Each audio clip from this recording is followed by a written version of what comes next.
Good evening. Welcome to tonight's UW Showcase presentation. The UW Showcase series is brought to you by a partnership between the Wisconsin Alumni Association and Capitol Lakes Retirement Community. On behalf of WAA and Capitol Lakes, thank you for joining us. My name is Liam Northy. I'm a current UW-Madison student, as well as an alumni and donor engagement intern at the Wisconsin Alumni Association. It is my pleasure to introduce tonight's speaker, Mary Louise Roberts. Mary Louise Roberts is the Lucie Aubrac Professor of History at the University of Wisconsin-Madison. She's the author of 4 books published by the University of Chicago Press. Roberts' books, What Soldiers Do, was recently the winner of the Gilbert Chenard Prize, awarded jointly by the Society for French Historical Studies and the French Institute of America. And it also won the American Historical Association's George Louis Baer Prize.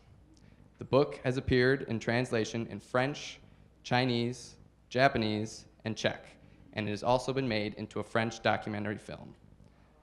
Ladies and gentlemen, please join me in welcoming Professor Roberts. Thank you.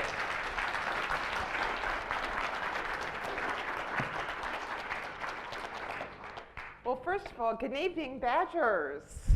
Who says Badgers don't come out on a cold night, right? That's what I like to see. And now my first question is, can everyone hear me? Okay, so if you can't hear me, I'm a very loud speaker, and I also have hearing issues, so if you can't hear me, just give the basketball timeout sign, okay? Because I want you all to hear me. You know, the funny thing about the little joke about that prize I won, it's called the George Louis Beer Prize, B-E-E-R. And so everyone thinks it's so funny that I'm from Wisconsin and I won the beer prize. So tonight I'm going to, first of all, thank the 2 people that made this talk possible, and that's Liam Northy and Kate Preen. Thank you both for your wonderful organizational efforts. We should just give them a round of applause. And what I'm going to do tonight is I'm going to give you a little talk from the first chapter of What Soldiers Do. And what I've done is, this is my shameless commercial moment. What I have done with this is made a book out of the first chapter.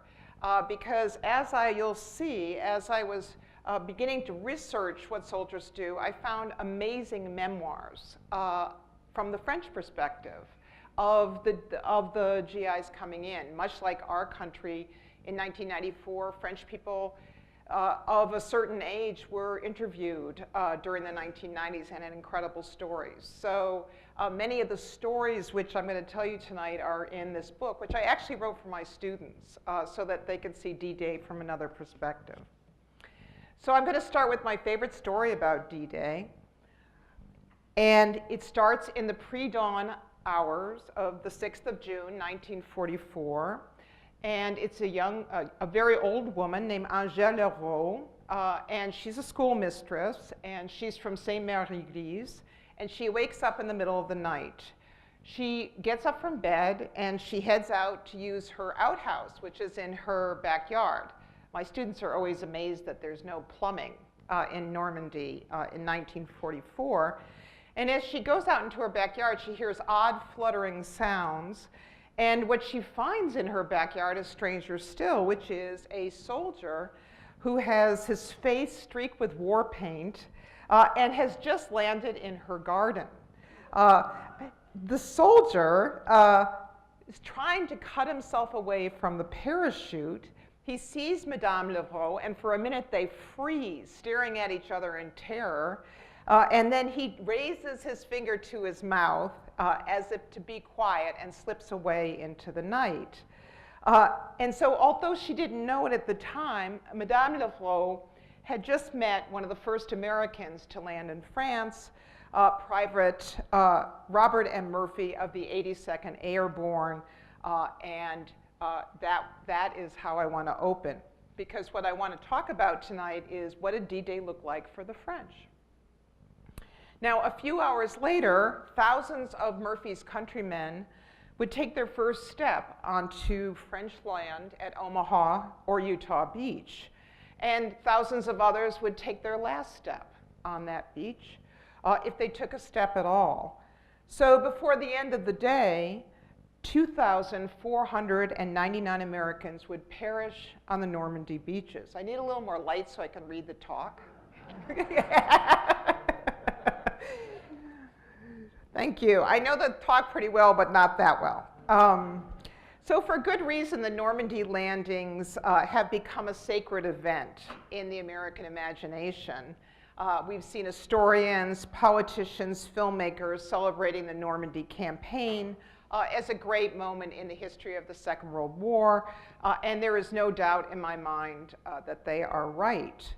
But at least as it's been told by American historians, the story suffers from what I call lopsidedness. That is, it focuses almost exclusively on the American GI and slights the French, leaving half the truth untold and half the story untold. French civilians appear only at the peripheries of the scene, and usually they're doing one of two things. They're either joyously celebrating or they're passive bystanders to the action taking place. Now, I'm a fan of Stephen Ambrose, and I actually teach a course, the course number, History 357, the Second World War, that Ambrose taught at the University of Wisconsin. But he is actually really quite guilty of this, omission of the French perspective. In all of his books, and I'm one of these people who's read all of them about 4 times, he recounts only one incident in which Normans help allies, and several incidents where Normans betray the American GIs. And otherwise, they appear to be children eager to kiss American hands, delighted at their liberation, or they are passive and quiet, passive and mute. And elsewhere, Ambrose really does suggest that the French were collaborators, that they enjoyed the German presence and the occupation. So in general, his picture of the French is ungrateful, sullen, lazy, and dirty, which, by the way, is the view of many GIs of the French. And what I want to do tonight is to correct your impression of that, because I think, having really been on the ground, spending a lot of time in Normandy and looking at these memoirs, I can tell a different story altogether. So the question I'm going to answer tonight, and here is another one that very much shows the French as passive observers, although I love that one too. So this is what Normandy looked like in 1945. And so my question, what was D-Day like for the Normans? Here they are, farmers in the middle of June, and suddenly their fields and their pastures are being turned into a theater of war. What was that experience like for them? Now, what I'm going to do is I'm going to put you right in the field and make you a body, a Norman body that hears and smells and tastes and feels. Okay, so I'm going to repeat for you a grammar, as it were, of sounds, sights, smells, and tastes. And the first of these, of course, is sound, because the war came as a distant thunder. And then it crashed like an angry storm.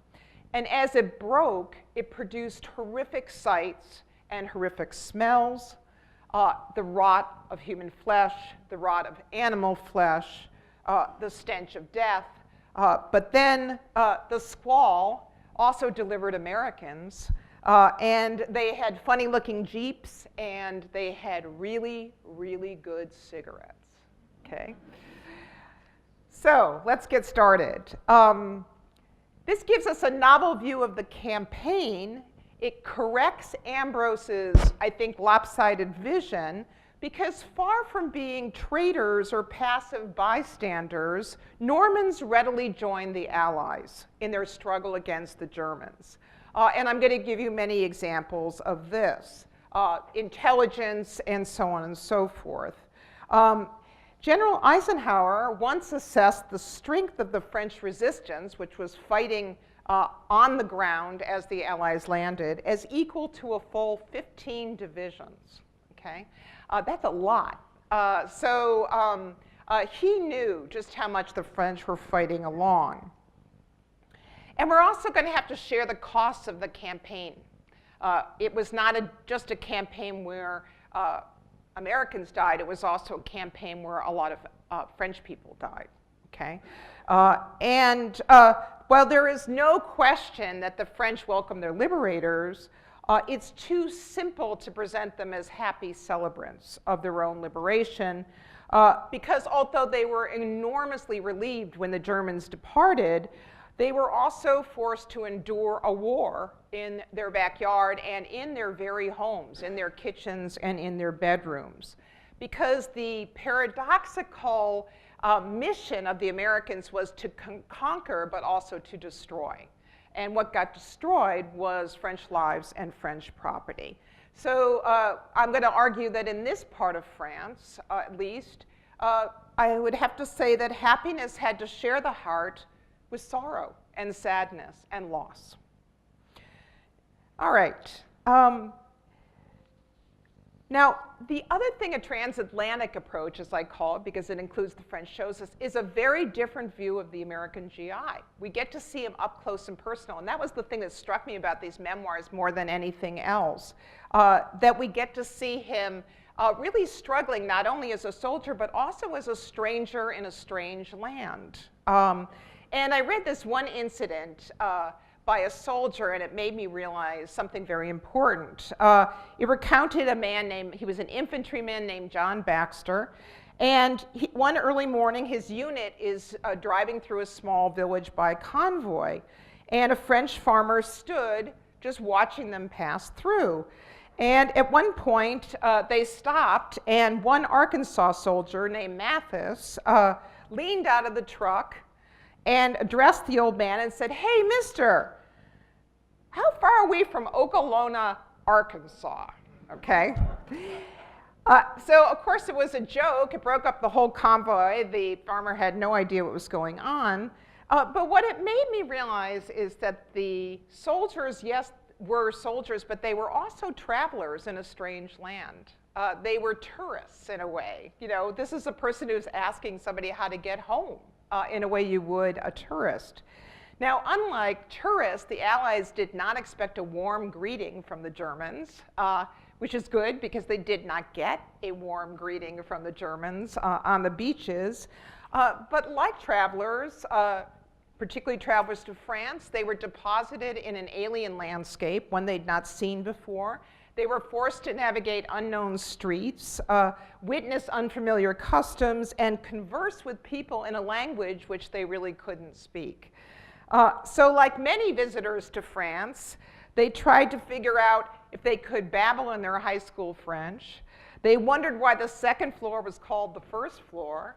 How many of you have wondered that, right? And they stared in utter bewilderment at something called a bidet, okay? So as we follow the invasion unfolding here, what I want you to think about is the GIs as tourists and travelers as well as soldiers. Okay, so we're going to begin with noise. Just before midnight on Monday, the 5th of June, hundreds of airplane engines could be heard flying south over the Cotentin Peninsula. The constant rumble of planes and the distant roar of artillery, these two sounds combined to create what one Norman called a ceaseless storm. Together, they awakened thousands and thousands of Normans in the soundest, most deep part of their sleep that night. They rose from their beds, ran outside in their pajamas, peered at the sky, and tried to figure out what was happening. Is this it? They wondered, with fear and excitement. Two teen girls on vacation in Rouen were awoken by what they thought was a terrible storm. It took them half an hour to realize that no storm could be so violent. Farther inland, Jacques Lepage also heard the noise, but he was a veteran of the First World War and he knew better. This was the sound of war. In the past months, civilians have become very used to planes flying overhead on bombing missions and so on and so forth.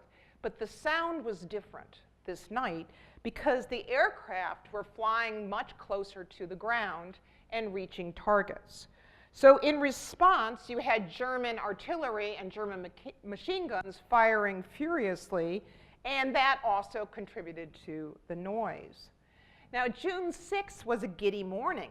Winks were exchanged as people shook hands, and the other sound that Tuesday morning was the murmur of one ear to another ear and the words, "C'est le débarquement." It's the landings. The landings are coming. In a matter of hours, no one need to be told. As the thunder of war approached, the Germans shut down the towns, and when the first bombs hit, remembered one Norman, "I thought my lungs were going to burst."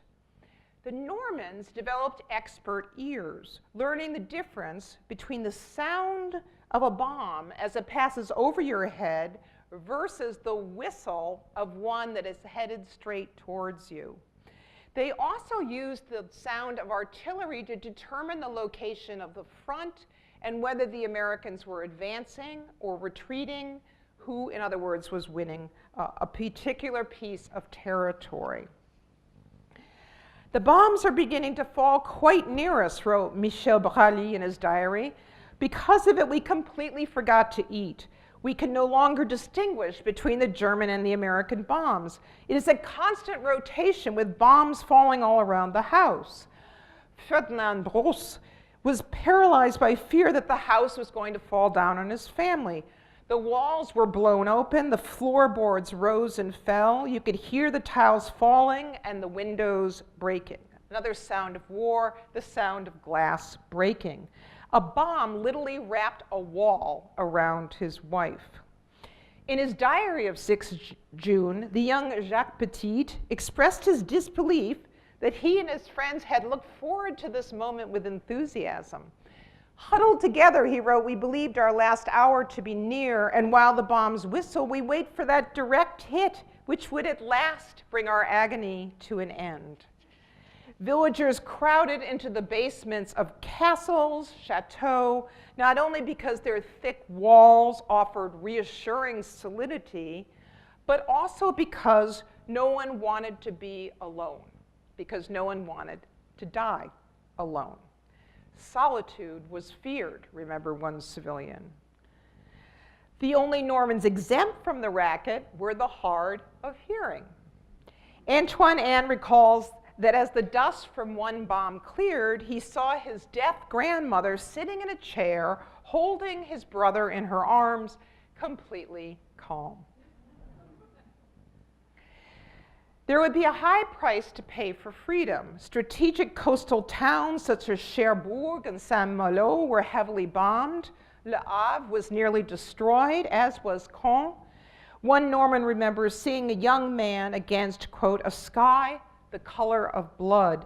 He had lost his entire family except the child he held in his arms. The crowd forced him not to rescue his loved ones in the flames. As thousands of Normans found themselves homeless, they took to the road, seeking out family and shelter in distant villages.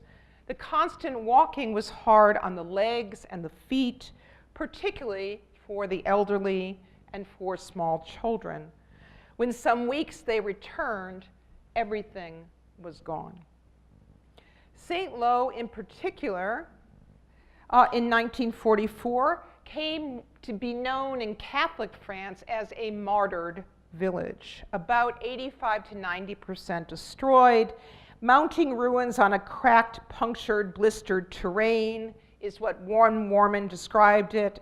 "We go through St. Lo in a deathly silence," wrote another in his diary. "The town is nothing but a field of ruins without a soul."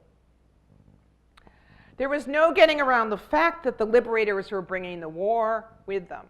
But then again, the war was bringing the liberators. So now we go to sight. Chanon Berthoud heard someone shouting orders, but not in German.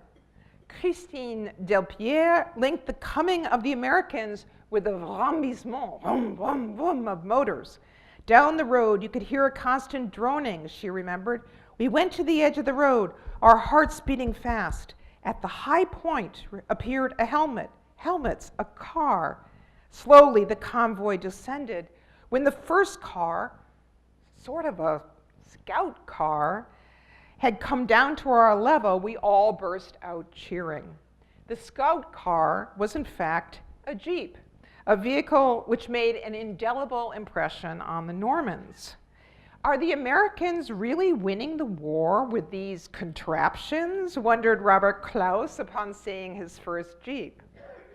Of course, the whole thing was to ride in them, to get a ride in a Jeep. Every Norman remembers the moment when they saw their first American. We simply did not believe our eyes, recalled Jacques Perret. After so many years of occupation, deprivation, alerts, bombing, there were our liberators, our Americans. Jacques-Alain Séduit, a boy of 8 in 1944, remembered the moment in this way. He could have been a Martian who had fallen out of the sky, and we would not have examined him with more curiosity. I could not take my eyes off this young man who had come from his distant land in order to liberate me. The Americans looked tired.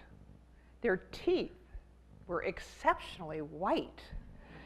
They were giants and huge devils. They looked like cowboys with their colts slung on their hips. Most astonishing, they did not look like each other. Daniel Philippe was stunned when the first two Americans he met were Italian and Scandinavian. What then was American? And that really is true. The first time I went to Europe, I was just stunned by how similar everybody looked to each other. You know, you don't realize what mutts we are until you go to Europe.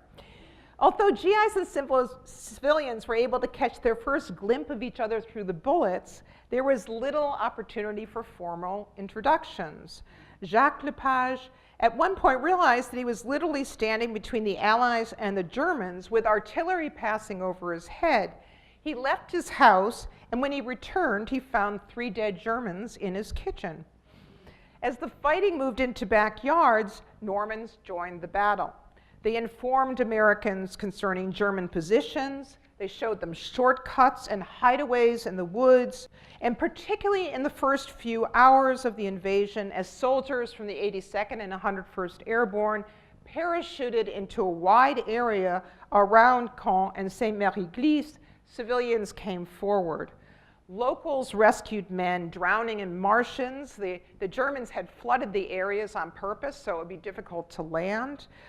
They took these men into their houses, they cared for the wounded, and they fished the parachutes out of the water so that the Germans would not see them when dawn came. The Paccaris cared for stranded Paras in the region of Remilly by bringing them whipped cream. Of course, remember, this is the Wisconsin of France, Normandy, right? And other provisions. They badly needed to be cared for and cleaned, said Madame Paccari. Marguerite Potier's parents were relieved when they discovered Paras hiding in their garden because they had wondered what unknown animal was stealing their cabbage. For their part, the Americans were happy to eat something other than cabbage for the first time in 3 days. Still other Normans smuggled Paras, Paras is the French word for parachutes or parachutiste, back to the American lines by dressing them as civilians and equipping them with maps. And of course, the hard thing always with dressing the Americans as civilians is how to find clothes that were big enough, because the French were so much smaller than the Americans. You know, entire towns had to organize around this issue. According to Pierre and Yvonne Ferrari, 2 Paras wandered Grand Camp in broad daylight, their guns beneath their arms, laconically asking, "The port? The port?" Still other Normans cared for the wounded. Michel Bralé recorded in his diary how a badly wounded American soldier had staggered onto their farm. They could not do much for him except give him coffee with l'eau de vie, which is an alcohol, and show him the location of the first aid station.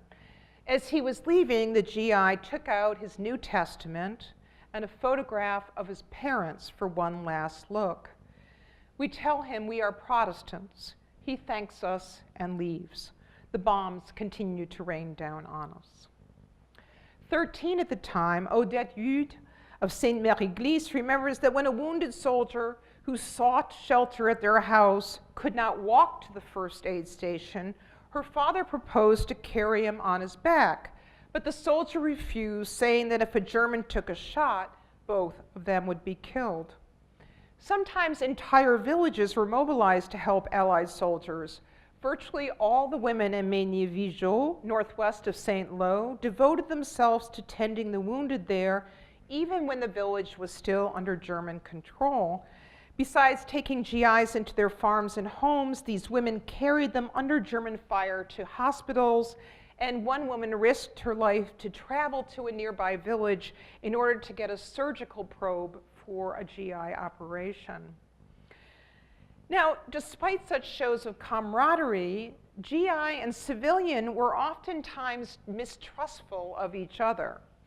The Allies worried about German ambushes and the scrappy field-to-field fighting of the early campaign. Remember that the bocage, or the Norman pastures, they're bordered not by fences, but by bushes.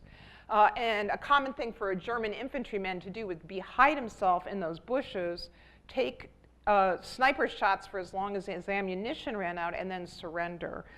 So they were the GIs were very anxious about anyone in the fields. Also, the GIs were told that the civilians that would remain in Normandy were the ones that were collaborationists, and that the Germans had promised these people that they would be protected. So they really thought all the civilians they met would be the bad ones, with all the good ones having left the village. The French were also wary of the Americans. First of all, bombing left a sour taste in their mouth. And the fact is that we know now that the Allies won the battle, but at that time, many villages went back and forth between German and American hands. And so many Normans decided they would not communicate with either side until it was absolutely certain who was going to take the village. So it really wasn't until the Normans began to see the extraordinary amounts of soldiers and ammunition and material that the Allies started to unload from ships that they began to realize, okay, they're here, they're really here. And so that was the moment in which more friendliness came. But the other thing about Normans is that they are famously stoical. Okay, I'm not quite sure what part of our country would be the stoical ones, but they are very stoical. And so they just pretty much went ahead with what they needed to do, despite the fact that the war was going on. For example, a young couple planned to marry at Sainte-Mère-Église on June 6th. Kind of a bad day to get married in Sainte-Mère-Église. But they pressed on with the ceremony, and they had 2 lieutenants, an American captain as their best men and their officiant, and there was a chaplain there who married them. The journalist Alan Moorhead found a Norman railway ticket person, somebody who takes tickets in the railway station. Ruins all around him, the train completely ruined, and he conceded that there had been no train since Tuesday, June 6th. But still he was there just in case the job needed to be done. But my favorite story in this way was the Norman farmer who came to a captain and said, I've been having trouble sleeping, and the reason is I have a bomb on my bed. And could you come by sometime and please deactivate it, because I'm a little worried about that. And there are many stories of Normans who were milking cows when the battle went on, 20, 30 feet away from them, not missing a beat in any way. Several Normans were killed doing these things, but they kept on with normal life. The cows have to be milked, right? The cows have to be milked. Now, predictably, the first Normans to open their hearts completely and totally to the GIs were children. And these people are still alive in France, and they have absolutely wonderful memories of the GIs still. And the Americans fell in love with Norman children. Of course, they had children of their own, siblings that they missed dearly. So this was, in some ways, a wonderful part of the war for them, to play with Norman children. Now, you all have heard of maybe Ernie Pyle, the great journalist, and he once said, Normandy is certainly a land of children, and I have to break down and admit they were the most beautiful children I've ever seen. But then he said, well, unfortunately, you know, when they get older, they get somewhat stocky and unattractive. So something must happen around adolescence, he said, you know. And I remember giving this talk in France last year, and that was the one joke that they just thought was hilarious, that, you know, they were beautiful as children, but at adolescence, they turned stocky and stumpy. So children adored the GIs. Bernard Gorbin remembers, and this is my favorite first sighting of a GI, which is Bernard Gorbin is in his bedroom, terrified. The bullets are all around his house. And he sees an American GI outside his bedroom window, and the American GI sees him, and he winks at him. And then he just keeps on fighting. That is my favorite first encounter, I have to say. The GI lap became a highly prized piece of real estate for small Normans who knew to wait their turns. There would literally be lines of young Normans waiting to be on the lap of a GI. This is how Gorbin remembered them: demigods haloed with a kind of supernatural prestige who showered us with love and attention. With the GIs, remembered another 12 years old in 1944, quote, "It was the wonderful world of laughter, play, and permissiveness, candy galore, the thrill of getting inside tanks and other fascinating machinery and touching all those levels and pedals." They learned many important things from the GIs. They learned how to make Scooby-Doos. They learned how to play gin rummy. And they also learned how to chew gum. And I'll get to that in a minute. And when they left, you know, their time in Normandy, of course, was temporary. These children were absolutely, desperately abandoned and upset. You know, their parents were just inconsolable when they left. And again, I've talked to so many people who, you know, who are in their 70s, 80s, and remember the GIs now with such love and gratefulness. Now, a more sobering part, because we're going to get to smell now. The liberation had a smell as well as a sound and a sight, and it was the smell of death. Cows, horses, sheep, and goats were strewn across the fields of Normandy, stiff and bloated under swarms of feasting flies and emitting horrible smells. And the Normans grieved these animals, not only because they were their livelihood, but because they were small farmers and they really saw their animals as part of their family. And this is a time in Normandy where farmers still went to sleep in the same room as their animals. So this was devastating for them, as well as all the other human bodies in the area. And of course, those bodies gave off that pestilential odor of death, which is unique. Bodies lay abandoned on the side of the road, mostly German bodies, in and around houses, and 11-year-old Louis Blaise remembers emerging from his house after the bombs had stopped, only to trip, an 11-year-old, to trip on dead German bodies. And what was interesting, I actually wrote a little piece about this, is that the Normans and the Americans treated bodies, the Normans treated American and German bodies very differently. The German bodies would always be robbed of everything. And they would be laying on their back with their head facing up, no cloth on them. Whereas the American bodies would always be turned down.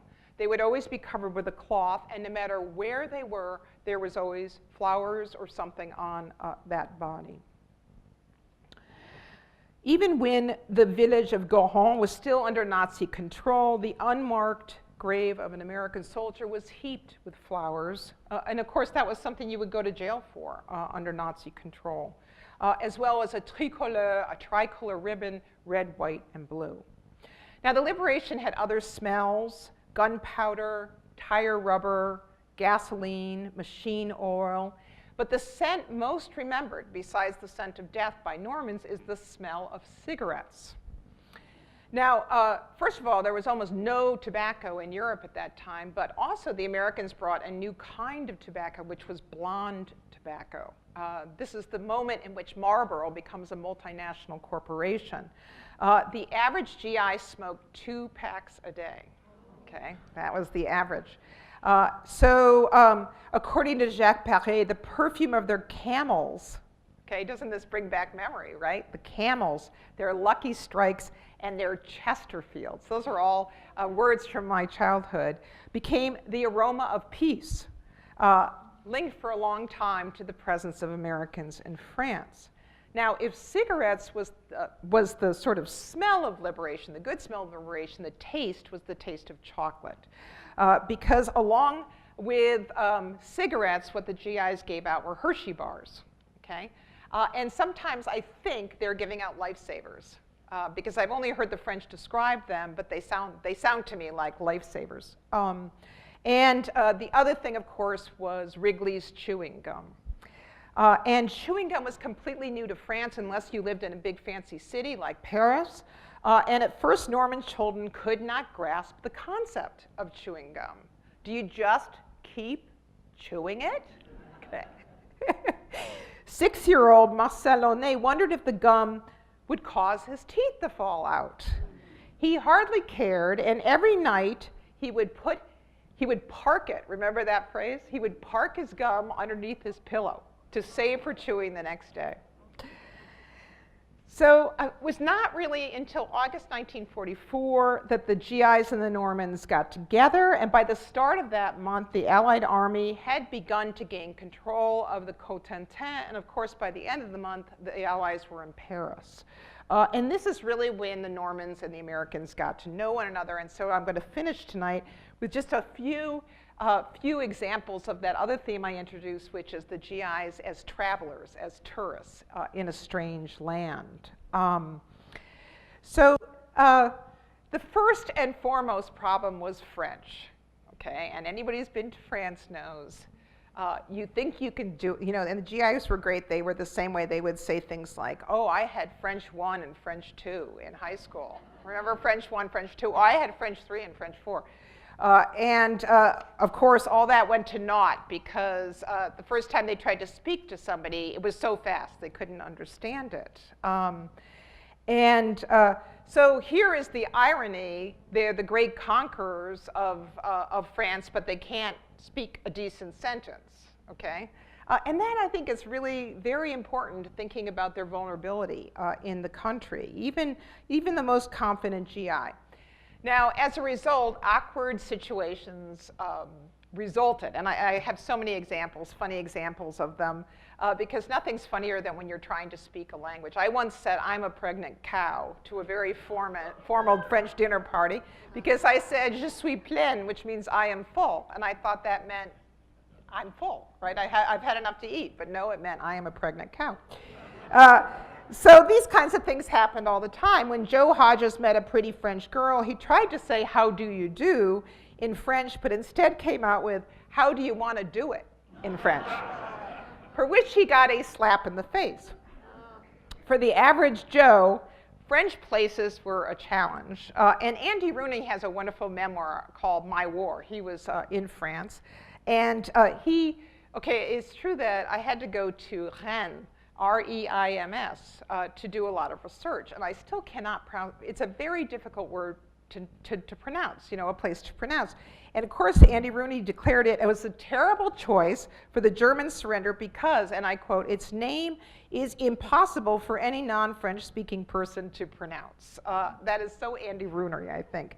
What he said is what the Americans did to deal with this is to speak louder and louder in English until the French people understood it. And he also described a number of the ways they changed the names of towns. So Béziers became Braziers, okay? La Haye du Puy became Huey de Puy. Isigny became Isigna. And Saint Mère Église became Saint Mère Eagles. Okay? And often they would talk about a battle as, oh, we took Saint something or other. Now, again, there were strategies, and the reason I wanted to show you this, I love this. This is, of course, by Bill Maudlin, the great cartoonist of the Second World War. And what the GIs wanted from the Normans was fresh products. Okay? And, of course, what the Normans wanted from the Americans was cigarettes and K-rations. So there was a lot of bartering that went on. But the GIs had a really hard time with the word for egg. Okay, that is, you can see O-E-U-F-S. That's a torturous word, right? And it's something like "oof," okay, "oof."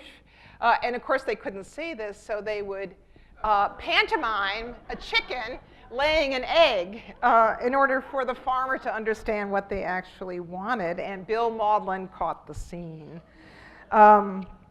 One of the things I found very touching is that because they couldn't communicate with young men, young Frenchmen, there were not many there, they would show pictures of their girlfriends, right? That one most precious possession, the picture of the family, the picture of the parents, the picture of the girlfriend. And one young Frenchman was pleasantly illuminated when he started showing his picture of his girlfriend, Janine. He said, when I showed them the photo of my fiancée, the high whistles emanating from their lips were enough to convince me that in terms of pinups, my Janine was in an international category. So there's one other, I think, most touching example of what I call linguistic resourcefulness. A week after D-Day, the carnage from the battle with the Germans was accumulating right on the beach, and the US Army had literally lined up bodies in a field right near the beach, and there was only one French pastor and one priest for all these men to give them a decent burial. And the two priests could not communicate because one spoke no English, the other spoke no French. So to get the job done and to say these last rites to the men, they spoke in Latin to each other because they had both learned that in seminary. I thought that was lovely. So I'm going to conclude, and then I hope you'll have some questions. You've been a great audience. You laughed at all my jokes. I just love that. But I just want you to once again think about what matters, what happens when you put the French and French relations with Americans at the center of the story. You get a completely different view, not only of the costs paid in the campaign, that both the French and the Americans were suffering. They lost a lot. They lost in property. They died a lot. So the Americans did not have the monopoly on suffering in Normandy. And it's also really fun to think about. I think military historians think of campaigns like this as an interaction between two enemies. In this case, obviously, the Allies and the Germans. What I've told you about tonight is interactions between two allies, right? That there is an encounter there as well as an encounter with the enemy. And we can learn so much that's human and important by looking at those encounters. And I think actually also that if you talk to World War II veterans, the discovery that there was a very, very, very different world behind Trenton, New Jersey, or beyond Trenton, New Jersey, and beyond, for that matter, San Francisco Bay, that was a very important part of their war experience, to go to a nation that was so completely different in its culture, its language, and its politics. That was really part of their experience, as well as, obviously, combat. So the American experience, you can see, becomes more vivid. You get a new look at the American soldier. Even if you want to focus on that, you get a great new look at that. And you also get an idea of how precarious those lives were, not only because of being on the battlefield, but also because they were strangers in a strange land. Thank you so much for your attention, and I hope you have questions for me.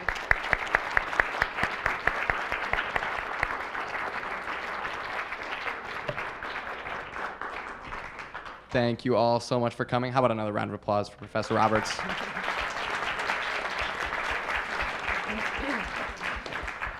We're going to have about 10 minutes for questions. So if you have a question, raise your hand. We'll try to do our best to get to everyone.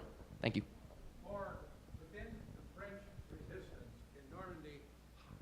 Within the French resistance in Normandy, how widely known was the time and the place of the invasion? Did they assume it was going to be in Calais, or was the resistance aware that it was going to happen at Normandy? Well, there's a really wonderful story about that, which is there was a poem by Verlaine. I can't recite it, but the key, and this was all over the BBC, right? They were constantly giving messages. The key was that in the month that the invasion was going to come, they would give the first line. It's something about sobbing violins. They would give the first line of the poem, and then in the 24-hour period before the invasion, they would give the second line of the poem. So as soon as Ike made the decision, which was on June 5th, they got on the BBC and gave that. So the resistance knew that they were coming that night. Yeah. I know the lines. Oh, you do? What is it? Les sanglots longs de violon de l'automne, and that's the first part. Right. And then when they said, blesse mon cœur d'une longueur monotone. There you go. That meant Yeah, that that's was it. coming. Yep, thank you.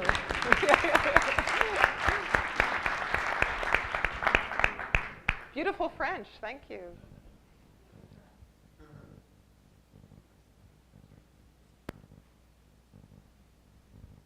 To raise some questions, I was with the Navy, and we planned the invasion about a year before, and I spent 3 years in England with them forming it from the Navy standpoint. And I knew where they were going to land, when they were going to land. I knew how the supplies were furnished. And your talk was of France, but mine was the other side of it, of putting it together. There were 67 fellas there. Wow. And then during that, after that invasion, then they turned around and invaded southern France. And Don Moon was an admiral, and he committed suicide because they went in the wrong area. And some of the naval people were brought from the Pacific to help. And I met all the MacArthur and all those people there because we put it all together by hand with a typewriter and the mimeograph machine. And that went to there, I forgot, I got the list of all the ships that were involved in it. I think there were 292 or something. I have the list of every one. But you gave a talk on the land there. There is the other part that took off before.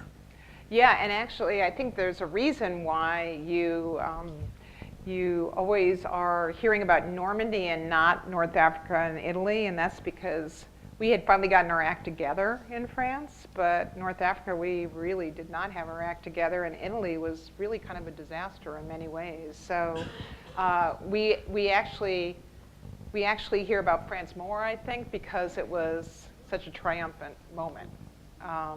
So thank you for sharing that. In the first week of the invasion, what were the American casualties, what were the German casualties, and what were the French casualties? Well, I don't know what the German casualties are, but believe it or not, the American and the French were about the same, about between 3,000 and 4,000 people. So, yeah. I was over there about 2 years ago, and they told me that 30,000 people died in Normandy in World War II. Yeah, no, well, he's just saying the first week. Yeah. Yeah, no, a huge amount of people died in Normandy. And actually, I have to say in fairness that the American people did not hear about that because it was censored.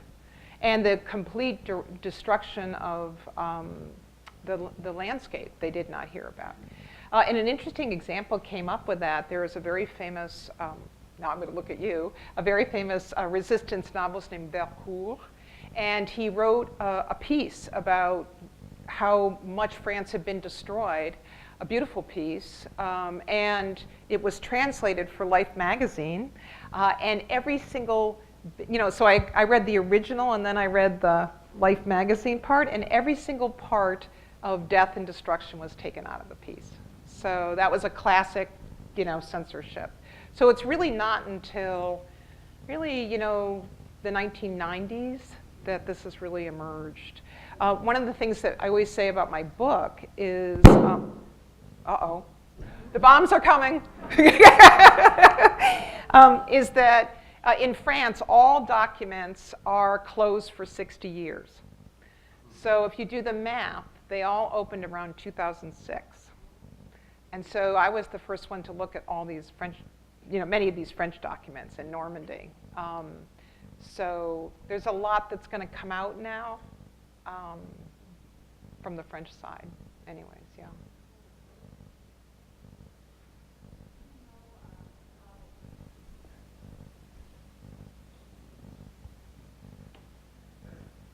Do you know how organized the French resistance was at that time, and what role they played? They were very, like I said, Eisenhower 15 divisions. So, Sorry, I meant the collaborators. The collaborators with the Germans just basically, well, the French had a wonderful expression for them, resistors of the last minute. Résisteurs de la dernière minute, So in other words, many of them tried to pretend they were suddenly resistors. And many of them fled. But everyone in the village knew what everyone had done during the war. Yeah. So there was no organization at all. Yeah. I think we had a question way over here. Okay. Professor Roberts, you're an embodiment of the search for the truth. Uh-oh. Don't get political on me. Well, I hope you don't mind my question. I'm a proud graduate of the University of Wisconsin, as many of us are, and I'm a proud graduate of the history department. And we all need to acknowledge the quality that emanates from your work and the work of your colleagues in the College of Letters and Science. Thank you. Thank you.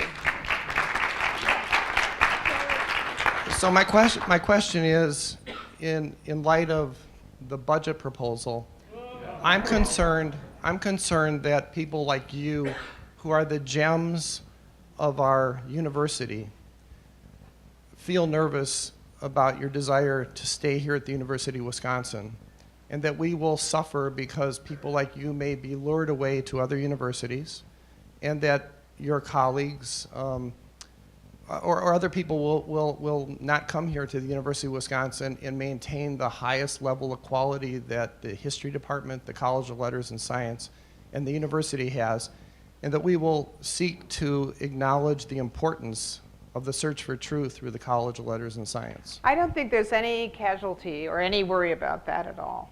First of all, I got tenure at Stanford University, and I chose to leave to go to the University of Wisconsin.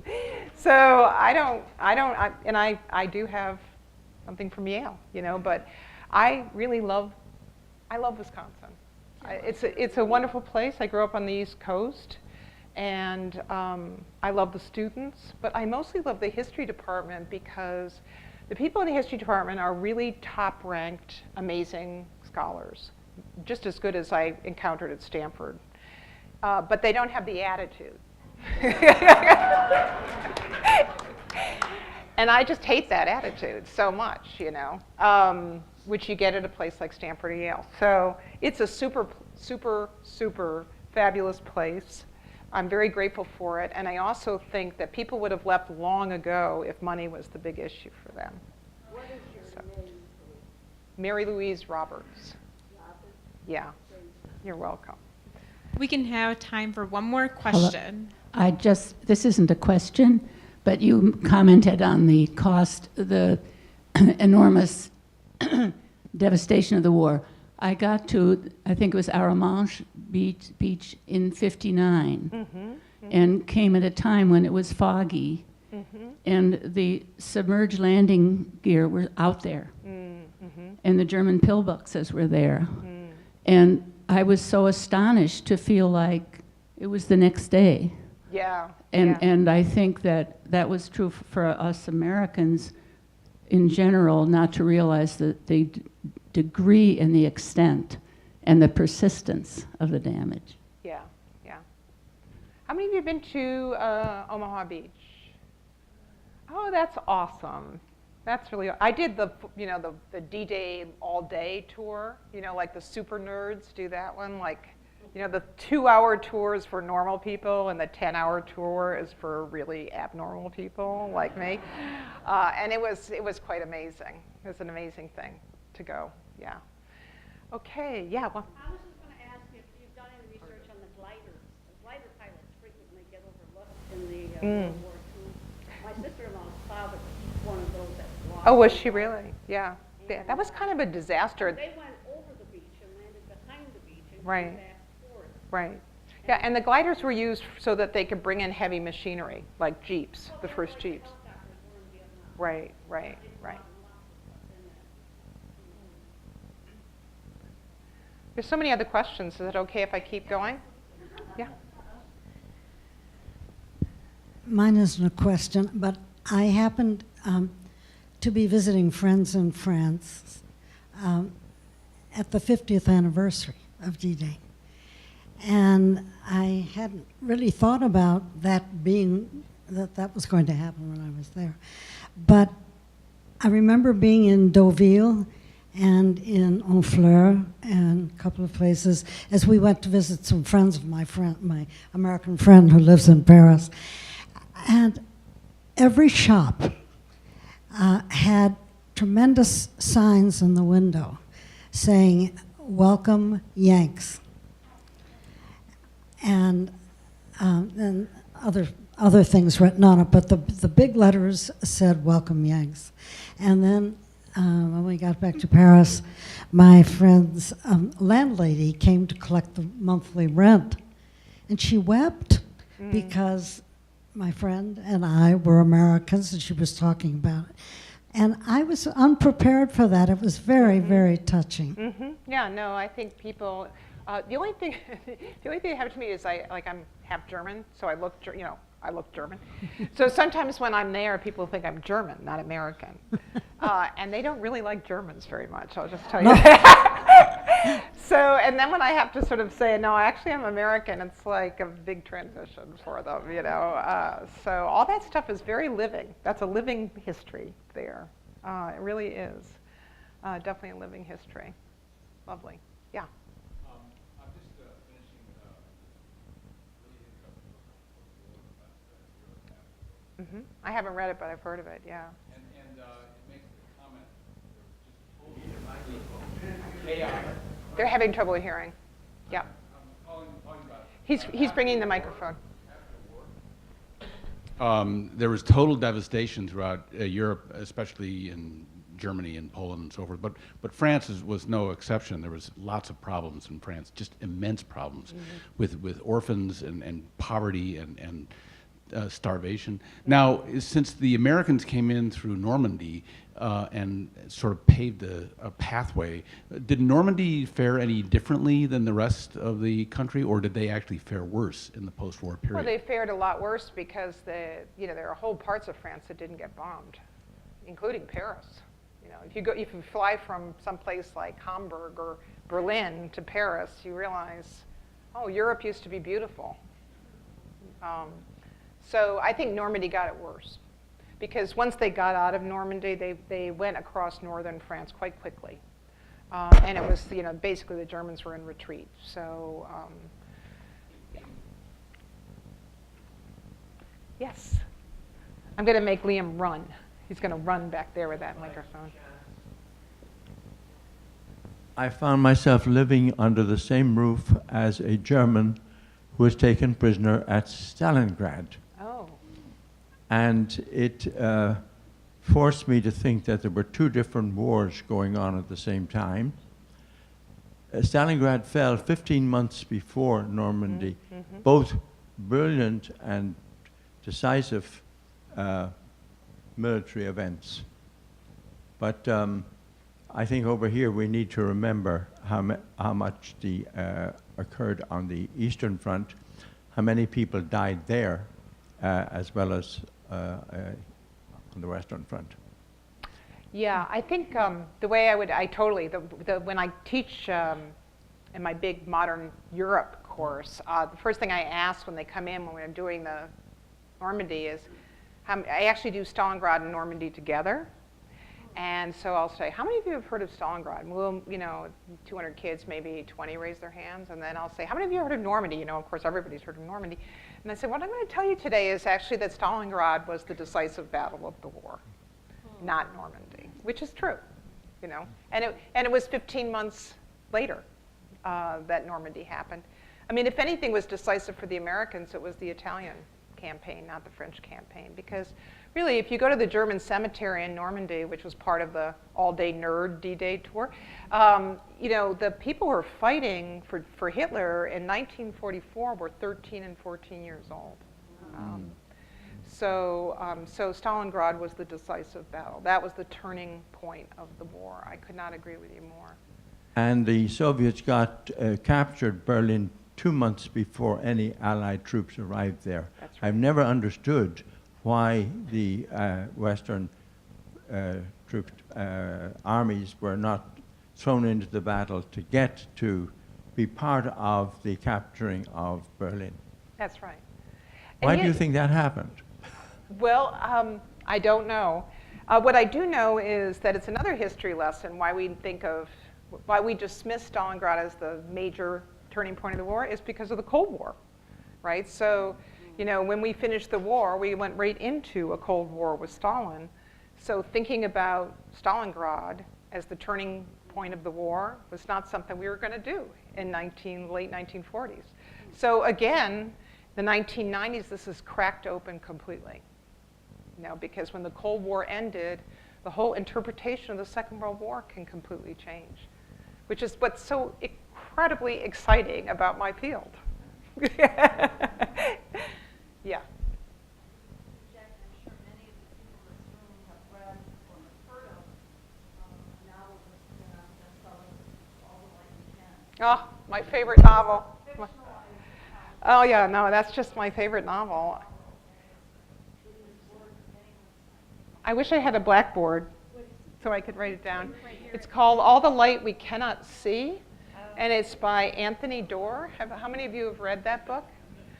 Is it gorgeous? It's a gorgeous, beautiful book. It was published in 2014, and he actually was here last fall. So that is, I'm a novel junkie, basically, but that's the best I've read. And even my sister Beth, who's also an academic, she's an English professor, she thinks it's great. And she's like a total snob, okay? So, so All the Light We Cannot See, it's still on the bestseller list.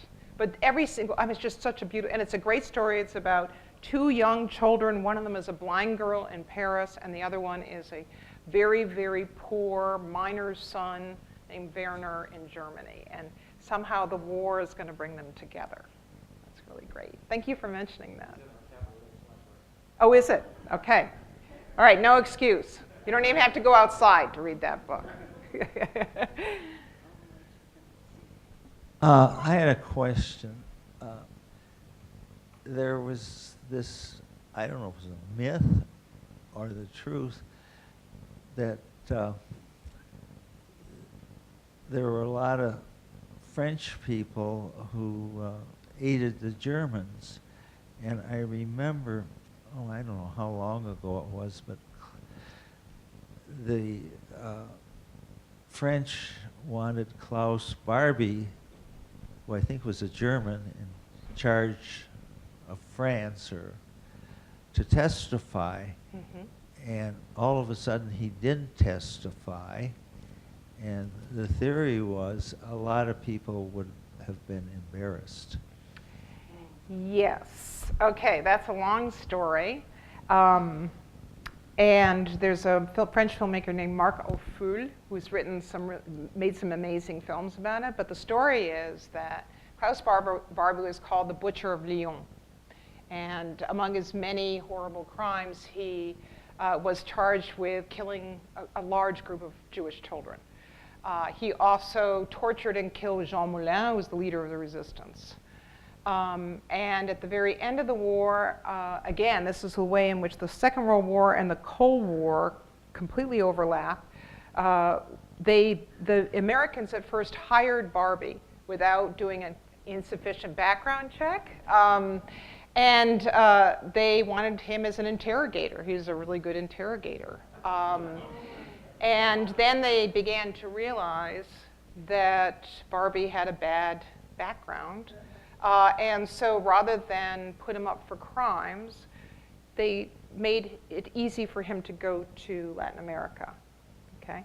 And then in the 1980s, he was brought back finally to France to serve on trial. And it was at that point in the 1980s where people were afraid that he was going to actually give names of other people who had collaborated in Lyon.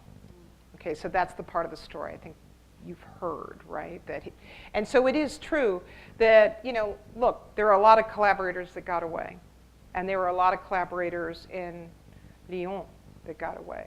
But Lyon was also a center for the resistance. And it was a really ugly, ugly, ugly war because we're talking about people who turned in Jews, right? And people who turned in Jewish children and people who turned in members of the resistance. I mean, it was an ugly civil war in France. And I don't think it's over. Yeah. Does that answer your question?